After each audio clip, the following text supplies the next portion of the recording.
उसमें क्या क्या नया डेवलपमेंट है, कितना पूरा हुआ, कब तक पूरा करना है और क्या ऐड हो रहा है उसमें?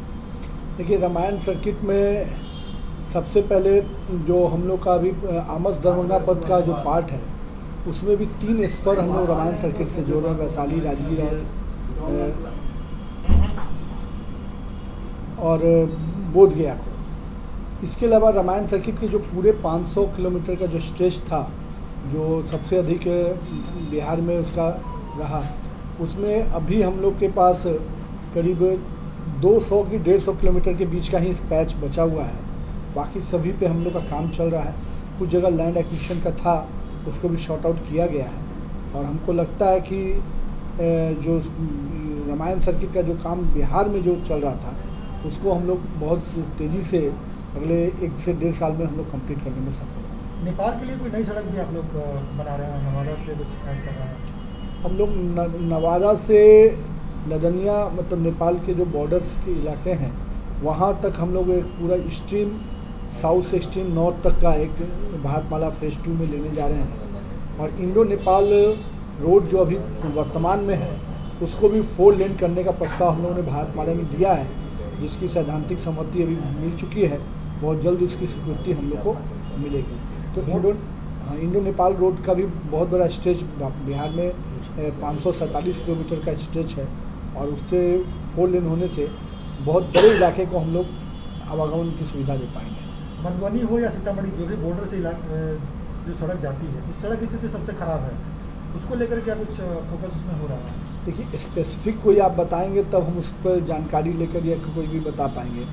जो भी आज के डेट में नॉर्थ बिहार में सड़कों की स्थिति में काफ़ी सुधार हुआ है और अभी के समय में जो हम लोग की नई योजना या पुरानी योजनाओं को देखेंगे तो सड़कों के क्षेत्र में नॉर्थ हो या साउथ हो, खास करके साउथ में थोड़ी कमी भी थी, लेकिन नॉर्थ में तो काफ़ी अच्छे ढंग से सड़कों का निर्माण भी हुआ है।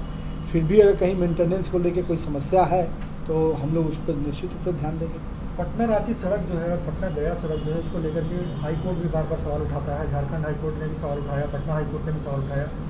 क्या कब तक पूरा होने का चांस है सर? क्या देखिए, पटना डोभी वाली जो सड़क है, 3 फेज में हम लोग यहाँ काम चल रहा है और तीनों फेज में काम में गति आई है।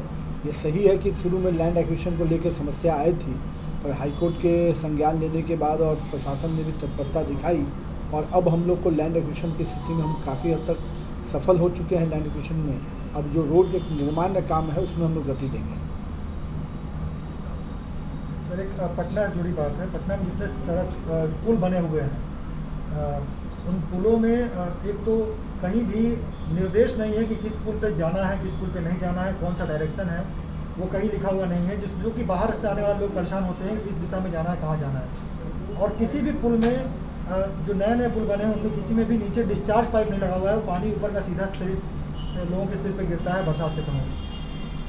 जो बातें आपने बताई है उसमें जहाँ जहाँ पर कमियाँ हैं उसको निश्चित रूप से दूर किया जाएगा, लेकिन हम लोग बिहार में ब्रिज मेंटेनेंस पॉलिसी ला रहे हैं। उन ब्रिज मेंटेनेंस पॉलिसी में इन सभी चीज़ों का विषय रहेगा। एक तो ब्रिज का हेल्थ कार्ड, यानी सभी ब्रिज का निर्माण कब हुआ और उसमें समय समय पर क्या क्या आवश्यकताएँ हैं और उन आवश्यकताओं के आधार पर उनके मेंटेनेंस का काम। साथ में जो ब्रिज के नीचे का जो पार्ट है जो बहुत हद तक इंक्रोच होता है, उसको भी इंक्रोच फ्री करना और वहाँ पर लैंडस्केपिंग करना, ब्रिज में लाइटिंग की व्यवस्था, जो आपने कहा पानी के डिस्चार्ज का पॉइंट, ये सारी चीज़ों को हम लोग उस मेंटेनेंस पॉलिसी में जोड़ रहे हैं। तो यानी जो बड़े पैमाने पे पिछले 15 वर्षों में ब्रिजों का निर्माण हुआ, उसको अब मेंटेन करने के लिए भी हम लोग एक पॉलिसी के तहत काम करेंगे, ताकि भविष्य में बिहार के अंदर ब्रिज के सुंदर और स्वस्थ दिखे, इसकी भी काम इस और भी स्ट्रक्चर में, इंफ्रास्ट्रक्चर में हम लोग काम करेंगे।